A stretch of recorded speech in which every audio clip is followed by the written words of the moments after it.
28শে জুলাই গলায় গামছা দিয়ে ফাঁস লাগানো এক যুবকের মৃতদেহ উদ্ধারকে ঘিরে ঘটনাস্থলে ফরেনসিক টিম। ঘটনাটি ঘটে উত্তর জেলার পানিসাগর মহকুমার অন্তর্গত পাহাড়ি অধ্যুষিত দামছড়া থানাধীন গন্দিটিলা ইংলিশ মিডিয়াম স্কুল সংলগ্ন এলাকায়।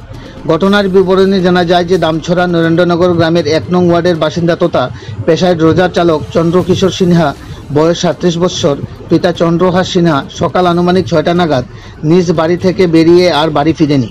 পরবর্তীতে সকাল আনুমানিক 6টা 37 মিনিট নাগাদ ধর্মনগরস্থিত হাফলং এলাকায় পেশাগত ড্রোজার চালানোর কাজে নিযুক্ত ওর ছোট ভাই চন্দ্রমোহন সিনহাকে ফোন করে বলে ওর অ্যাকাউন্টে কিছু টাকা ট্রান্সফার করেছে সে, বলে ফোনটি কেটে দেয়। ছোট ভাই চন্দ্রমোহন বিষয়টি কেমন যেন মনে হওয়াতে তড়িঘড়ি ওর অ্যাকাউন্ট চেক করে দেখতে পায় ওর বড় ভাই চন্দ্রকিশোর এর অ্যাকাউন্টে 97,000 টাকা ট্রান্সফার করে। কোনো ধরনের কারণ না জানিয়ে হঠাৎ করে এত বিশাল পরিমাণ টাকা ওর অ্যাকাউন্টে পাঠানোর বিষয়টি জানতে চেয়ে বড় ভাইকে ফোন করলে ফোন সুইচ অফ পায়। পরবর্তীতে বার কয়েক ফোন বন্ধ পেয়ে বিষয়টি সন্দেহাতীত হওয়াতে বিষয়টি ফোন করে ও দামছড়া বাড়িতে জানায়।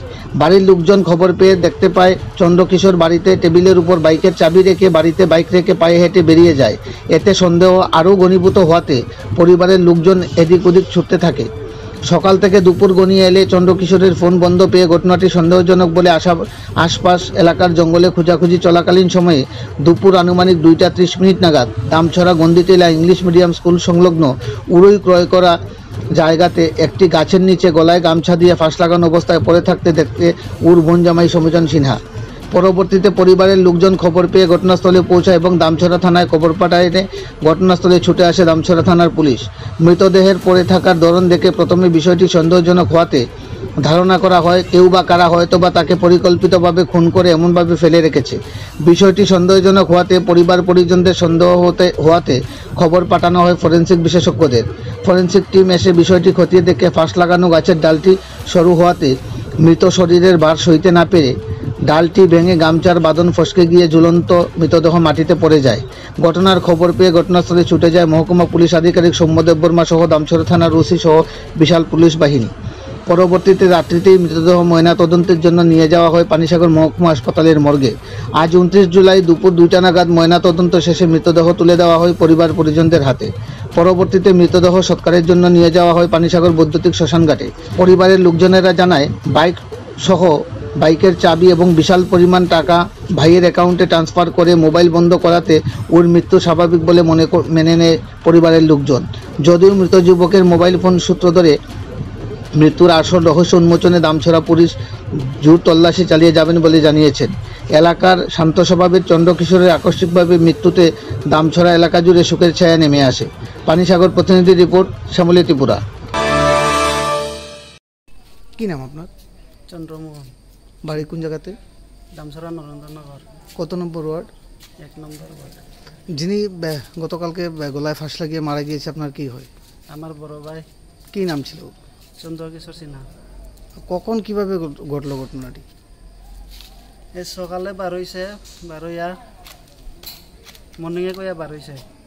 তারপরে অন্য গিয়া কিতা প্লেট করছে, আমার কাছে টাকা ট্রান্সফার করছে 6:30 37 মিনিটে। কত টাকা? 97,000। এমনি আপনি কি বাড়িতে ছিলেন নাকি অন্য কোনো? আমি আসলাম ধর্মনগর হাফলঙে কাজ করতাম জেসিবি দিয়া। আচ্ছা আচ্ছা। তারপরে আমার ডাউট লাগছে, ফোন করছি সুইচ অফ। তারপরে বাড়িতে কইছি বড় ভাইরে কইছে একটু দেখো খুঁজিয়া এরকম ব্যাপার। তারপরে এরা খুঁজতে পাইছে 2:30 3টা হইব, তখন পাইছে মৃতদেহ। বাড়ি থেকে কতটুকু দূরে? বাড়ি থাকি 1-1.5 কিলোমিটার হবে। অ্যাকচুয়ালি মানে গিয়ে আপনার যখন বাড়ির পরিবারের লোক গেছে গিয়ে কি দেখতে পাইছে?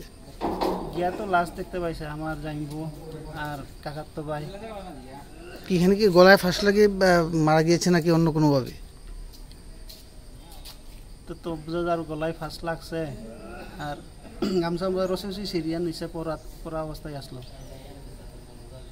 কি মনে হয় আপনাদের দেখার পরে? আপনি গিয়েছিলেন কি ওখানে? আমি তো গিয়েছিলাম। গিয়ে কি মনে হচ্ছে, দেখে কি মনে হচ্ছে যে অন্য কেউ পরিকল্পিতভাবে মেরে এখানে রেখে দিয়েছে নাকি নিজে থেকে ইচ্ছাকৃতভাবে ফাঁস খেয়ে মারা গিয়েছে? লাগে তো এরকম নিজে মারা গেছে।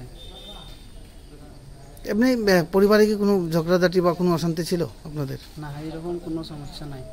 ওনার বয়স কত হয়েছিল? ওনার বয়স 36 37 রানিং হইব।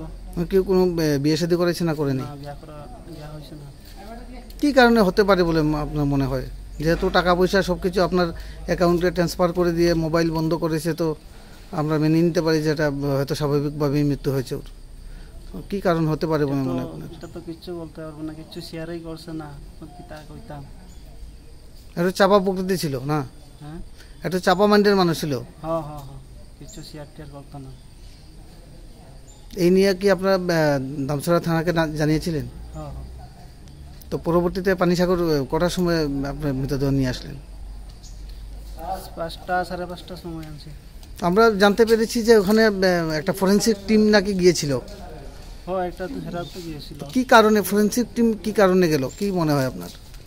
এটারে মনে হয় কেউ রিপোর্ট করছে, গিয়া দেখবার লাগিয়া হেরা পুরা ফাইনাল করছে এটা নিজে নিজে মারা গেছে। ফরেন্সিক কারণ নেওয়ার মানে কোনো পাবলিকে করছে নি না নি এটা বার করা। এই আপনার ভাইয়ের মৃত্যুর পিছনে অন্য কারোর হাত নেই, এটাই আপনারা বলতে চাইছেন? ওইটা দেখার লাগে আর নেওয়া হয়েছিল।